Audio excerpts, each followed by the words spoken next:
Hi everyone, this is Mika. I'm about to show you how to run a calendar audit. So let's get started. What the biggest goal here is to understand how you or your executive is spending their time and to make sure that there's alignment between their actions and organizational goals. And so, how this works is on Tackle, you can create different types of properties to describe how you or your executive is already spending their time. So let's say I have here, for example, I have two types of or three types of tags, which is running the company. So anything operational that needs to be done to run the company, then growing the company. So any strategic bets or any long-term initiatives to help grow the company, for example, and then any personal matters. And so within running the company, I actually have already created these types of subtags. So it can be leadership meetings, it can be weekly business reviews, one-on-ones, and things like that. When it comes to growing the company, I have things like strategy sessions, C-level initiatives, big bets, and things like that. And so now that I know this, the way I can go about creating different reports that are actually interesting to analyze and work on are is labeling my calendar events or my executive calendar events. So let's say we have a meeting here which is named Project X. I know that this is all about growing the company and it's a big bet. So I've actually just tagged it with that. And now it's asking me if anything that's named Project X should actually be applied, should actually be labeled with big bets. I would say, yes, let's do that. And so this is it.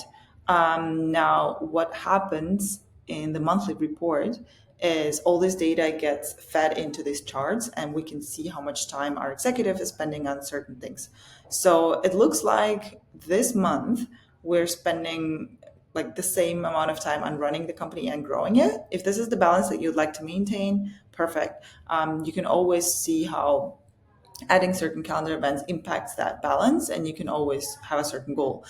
We know of executives, for example, wanting to spend more time on growing the company than running it, and that's something that you can or they can hold themselves accountable to by making sure that they review these types of reports. Because we have certain subtags, we can also have a breakdown of on growing the company. So we can see within growing the company, what is it that we're actually spending time on? Is it C-level initiatives? Is it brand awareness, big bets, or things like that?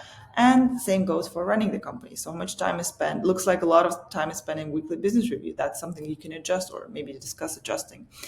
There's also all these different types of charts that you can add.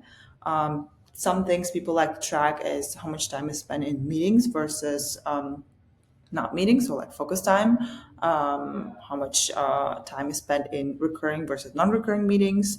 Some people like to have a certain threshold of like that they would like not to not hit in terms of recurring events and things like that. You can definitely explore all of that in order to reduce labeling effort or tagging effort. We also have something that we call automations. You can basically go ahead and say anytime an event title is WBR, so weekly business review, let's tag it with weekly business review. And so, because this has already been applied, now anytime you label something with or actually name something with WBR, it's going to recognize that. So this is it. Let us know if you have any certain questions or need help. And yeah, very excited for you to try this out.